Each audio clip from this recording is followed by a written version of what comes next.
Hello, good morning विद्यार्थी मित्रों।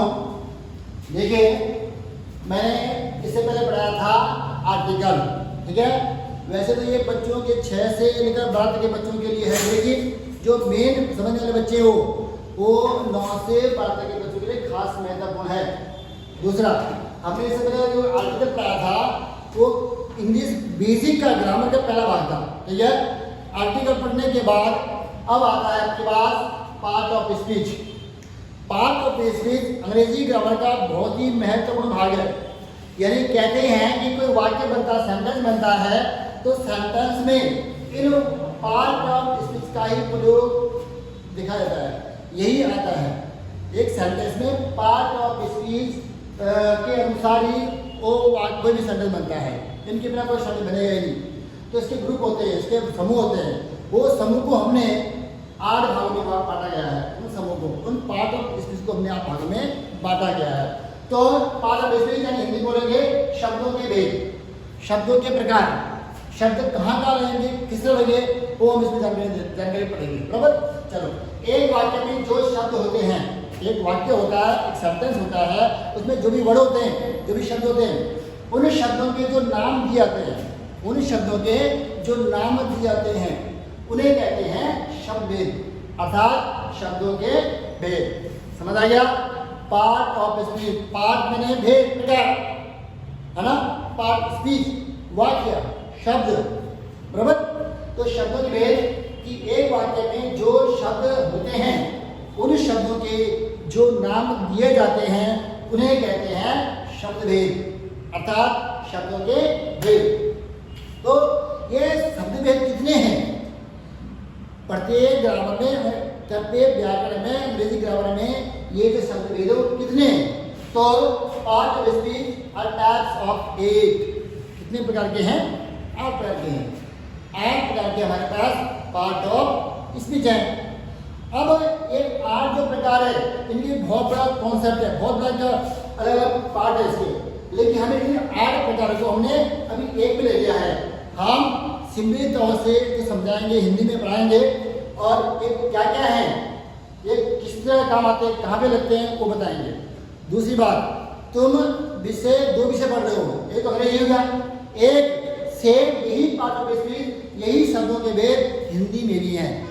और जो मैं अंग्रेजी में दिखा देंगे, संज्ञा सर्वनाम, ये सब तुम्हें हिंदी में दिखाई देंगे। तो समझिए, तुम एक साथ 2 विषय का प्राप्त कर रहे हो, बराबर। तो किस तरह हम इसे समझाएंगे, और ज़्यादा जैसे अंग्रेजी में होगा वैसा सेम दैट हिंदी में भी होगा, ठीक है। चलो पढ़ते हैं पार्ट ऑफ स्पीच। तो part of speech are type of 8 कि पार्ट ऑफ स्पीच शब्दों के भेद 8 प्रकार के होते हैं, बराबर। तो उसमें जो है सबसे पहला प्रकार जो बहुत ही बेसिक प्रकार है वो है नाउन, जो तुम कक्षा 3 से 2 से पढ़ा रहे हो। नाउन क्या? नाउन अंग्रेजी में कहते हैं, हिंदी में कहते हैं तो संज्ञा। अच्छा, संज्ञा था क्या?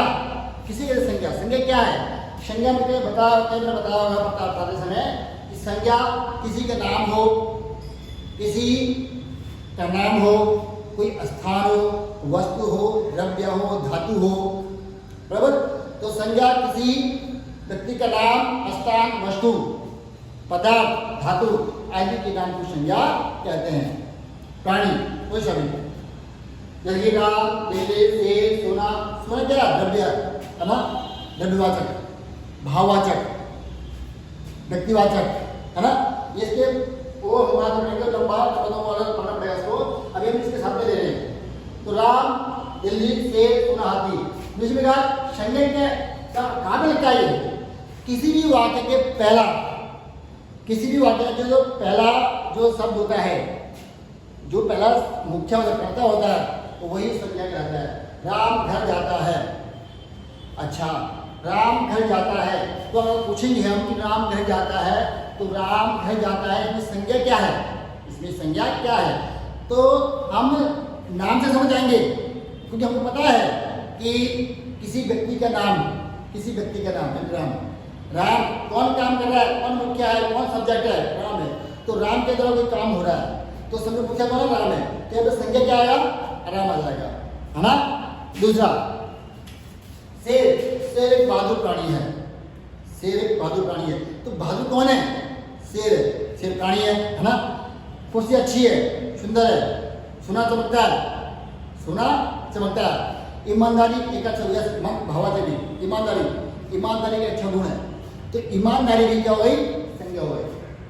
तो कहने का अर्थ है इसके भी 6 प्रकार है, नाउन के भी 6 प्रकार है इसके भी। पर अभी हम क्या पढ़ेंगे, उनको सबको पढ़ेंगे, ये बाद में कभी हम अलग इनका कौन सा पढ़ लेंगे, बराबर। अभी हम साथ में सब पढ़ आपके आपका। तो पहला है संज्ञा, नाउन संज्ञा, किसी वस्तु, प्राणी, व्यक्ति, धातु, द्रव्य आदि के नाम को संज्ञा कहते हैं, कोई भी हो। चलो या Ram is a good boy. Good boy कौन है, राम है। तो राम क्या है, करता है ना। दिल्ली एक अच्छा शहर है, बराबर। ये सब क्या जो पहला आता है, जो वाक्य में पहला जो मेन पॉइंट होता है वो होता है संज्ञा। चलो दूसरा पढ़ेंगे सर्वनाम, प्रोनाउन। प्रोनाउन सर्वनाम है ना, प्रो सर्वनाम। तो प्रोनाउन जो है कि नाउन का एक भाग है, प्रोनाउन नाम का ही एक भाग है, लेकिन संज्ञा और सर्वनाम क्यों भाग है, भाग क्यों है वो इसलिए कि हम प्रोनाउन का यूज, इसका प्रयोग हम नाम के स्थान में करते हैं। प्रोनाउन का यूज हम इसका प्रयोग हम नाम के स्थान में करते हैं। माना हम किसी नाम का नाम भूलियो, राम का नाम भूलियो, हमें नहीं पता पर हमने देखा कि वो लड़का था, है ना, या लड़की था, तो हम क्या बोलेंगे, वह एक अच्छा लड़का है। राम राम एक अच्छा लड़का है, बराबर। तो नाम भूलिए, हमने क्या बोला भाई, वह एक अच्छा लड़का है ना, वह। तो वह क्या है, बात इसके बारे में हो रही है, बात तो राम के बारे में हो रही है, संज्ञा के बारे में बात हो रही है। लेकिन हम इसका नाम नहीं, हमें किसी को बताना है, उसको जानता है, उसका नाम की जगह हम क्या बोल दिया, वह बोल दिया। तो वह क्या हो गया, एक सर्वनाम हो गया। तो जो शब्द किसी संज्ञा के स्थान पर परिवर्तित होकर रखे जाते हैं, या जो शब्द किसी संज्ञा के बदले रखे जाते हैं, उन्हें कहते हैं सर्वनाम। अंग्रेजी में आई वी दे यू है ना, आई वी दे यू। हिंदी में मैं, वह, तुम, हम, वे आदि। जो मैंने कहा जो अंग्रेजी में वो सेम हिंदी में, और जो हिंदी में वो सेम अंग्रेजी में। आई वी दे यू है ना, वी, ये सब क्या है, ये अंग्रेजी में। सर्वनाम जो शब्द संज्ञा के स्थान पर परिवर्तित होकर रखे जाते हैं, उन्हें कहते हैं सर्वनाम। तो दोनों साउंड अपॉन एक ही लगभग, बराबर। दूसरा अब आएगा तीसरा। चलो अब तीसरा है एडजेक्टिव। एडजेक्टिव मतलब विशेषण। अब विशेषण के से क्या समझ आता है, विशेषता, कोई खास बात, कोई विशेष बात, विशेषण विशेष बात। तो विशेष था परिभाषा क्या है कि जो शब्द, ऐसे जो शब्द होते हैं जो संज्ञा व सर्वनाम दोनों की, बराबर, जो वाक्य में होगा, चाहे सर्वनाम होगा चाहे संज्ञा होगा, कोई भी होगा, तो जो इन दोनों की संज्ञा या सर्वनाम की विशेषता बताते हैं, उन्हें कहते हैं एडजेक्टिव, बराबर। क्या बोलते हैं, विशेषण, विशेषता। Ram is a good boy, Ram वही तो है, लड़का तो है राम, लेकिन राम कैसा है, तो उसकी विशेषता बता रहे हैं, अच्छा है, गुड है, गुड बॉय, अच्छा लड़का है। राम कैसा लड़का है, एक अच्छा लड़का है, सुंदर, वह सुंदर है, वह सी इज ब्यूटीफुल है ना, लड़की है। सर्वनाम वहाँ गया, तो कहने का सी इज ए ब्यूटीफुल गर्ल। तो जो किसी की विशेषता बताते हैं, विशेषण क्या, ऐसा नहीं अच्छा है, सुंदर है, आकार भी होता है, ये भी इसके भी टाइप होते हैं कई, ये भी 6 टाइप इसके भी, आकार से भी है ना, नंबर से भी, नंबर ऑफ विशेषण, नंबर ऑफ एडजेक्टिव भी आता है इसमें, बराबर। अच्छा, विशेषण नाउन प्रोनाउन की विशेषता को बताते हैं, उन्हें कहते हैं विशेषण। अच्छा, सुंदर, बड़ा, बराबर। चलो अब है चौथा कॉन्सेप्ट है हमारा वर्ब का। अच्छा, वर्ब क्या है, वर्ब तो किसी भी वाक्य का जो भाग होता है, मेन वर्ब, किसी वाक्य में जो मेन वाक्य होता है वो होता है वर्ब का। वर्ब के बिना वैसे कोई काम अधूरा होता ही है, वर्ब तो चाहिए किसी भी, वर्ब में क्रिया। तो क्रिया मतलब जो किसी व्यक्ति द्वारा या किसी संज्ञा सर्वनाम द्वारा कोई कार्य किया जाता हो, उसे कहते हैं क्रिया। किसी के द्वारा कोई कार्य संपन्न हो रहा हो, बराबर, उसे कहते हैं क्रिया। जाना, खाना, रहना आदि ना, खाना पीना, जाना, सोना, बैठना, उठना, नहाना धोना, सब क्रिया है, सब क्रिया है। है ना, गो, ईट, लिव, कुछ भी, जो भी है, जो भी कार्य मनुष्य करता है उस कार्य को जो करने की प्रवृत्ति होती है उसे कहते हैं क्रिया। बराबर, क्रिया। ये जो है हमारा क्रिया, क्रिया किसके द्वारा होता है, किसी के द्वारा भी क्रिया हो सकता है ना। चलो अब यह 5 और पढ़ा है एडवर्ब। यस, अब कारण है जिस प्रकार नाउन और प्रोनाउन एक जैसा है उसी का वर्ब और एडवर्ब सेम है, सेम तरह है। यहाँ पर जो वर्ब है एडवर्ब ऐड कर दिया, वर्ब में ऐड कर दिया। क्या ऐड कर दिया, हमने वर्ब में क्रिया में कुछ जुड़ा, कुछ ऐड किया तो क्या बन गया, एडवर्ब बन गया, है ना। इसे हिंदी में कहते हैं क्रिया विशेषण।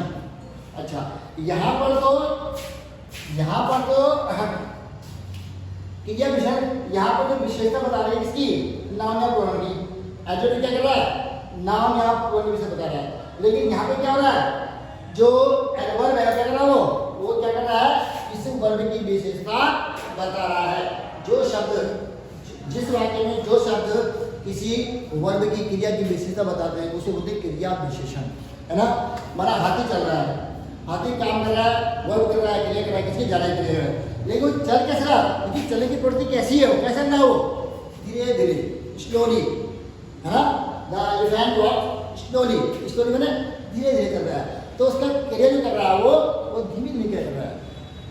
ही रन फास्ट, वह दौड़ता है, कैसा, वह दौड़ रहा है, कोई भी राम श्याम गीता सीता कोई भी, या वह मैं तुम कोई भी दौड़ रहा है, रन फास्ट, फास्ट में तेज, वो तेज दौड़ रहा है, वह दौड़ रहा है, वो क्रिया कर रहा है दौड़ने की। यस, वो दौड़ तो रहा है, वो क्रिया कर रहा है दौड़ने की, लेकिन कैसे दौड़ रहा है वो, फास्ट, तेज। तो तेज क्या हो गया, क्रिया विशेषण, है ना। ही स्पीक्स लाउडली, अब देखो वो स्पीक बोल तो रहा है, वो वहां बोल रहा है, बातें कर रहा है, अब कैसे कर रहा है बातें, लाउडली, लाउडली, लाउड, जोर से, वो जोर से बातें कर रहा है, जोर से बोल रहा है। तो जोर से क्या है इसमें, क्रिया विशेषण, अर्थात जो बात कर रहा है, जो क्रिया कर रहा है बोलने वाली, उस क्रिया को क्या कर रहा है, वो उसमें कोई विशेष बात कर रहा है, जोर से बोल रहा है, तो खास बात क्रिया के साथ बोली है। चलो ये था अपना एडवर्ब, क्रिया विशेषण, तेज, तीव्र आदि, जोर से। अच्छा, अब हम छठा पढ़ेंगे प्रीपोजिशन। अब देखिए हमने कहा प्रीपोजिशन, जो भी पहले बताया हमने, किसी वाक्य में जो भी शब्द होते हैं उन शब्द का कोई ना कोई नाम होता है ना भाई। देखो नाउन है, प्रोनाउन है, ये सब शब्द होते हैं, नाउन है, प्रोनाउन है, एडजेक्टिव है, वर्ब है, ये सब क्या है, इनके नाम दिए गए हो, उन शब्दों के नाम दिए गए हैं, ये शब्दों के नाम तो है ऐसा। तो आप पढ़ेंगे हम प्रीपोजिशन। अच्छा, प्रीपोजिशन अब क्या लिखा हुआ है, संबंध सूचक शब्द। संबंध सूचक शब्द किसी वाक्य या किसी शब्दों में, किसी वाक्य या किसी शब्दों में जो आपस में संबंध दर्शाता है, संबंध उत्पन्न करता है, संबंध दर्शाता है, पैदा करता है संबंध, तो उसे कहते हैं संबंध सूचक शब्द। बराबर, तो दिखा हुआ इन, और, बिहाइंड, नियर, बिटवीन, ये सब क्या है, प्रीपोजिशन है। अब कैसे देखिए, हिंदी में समझ है कि मैं क्लास के अंदर हूँ, मैं कहाँ हूँ, बाहर, क्लास के अंदर हूँ, तो मैं क्लास में हूँ, तो क्या बोलेंगे, आई एम, मैं क्या बोलूँगा, I am in the class. अगर इन शब्दों में से इसमें प्रीपोजिशन क्या है, I am in the class, in क्या आया, में मतलब प्रीपोजिशन। बराबर, अगर सपोज करो हम इसमें से ये शब्द निकाल देंगे, प्रीपोजिशन वाला इन निकाल दो, तो क्या बन जाएगा, अर्थ का अनर्थ हो जाएगा।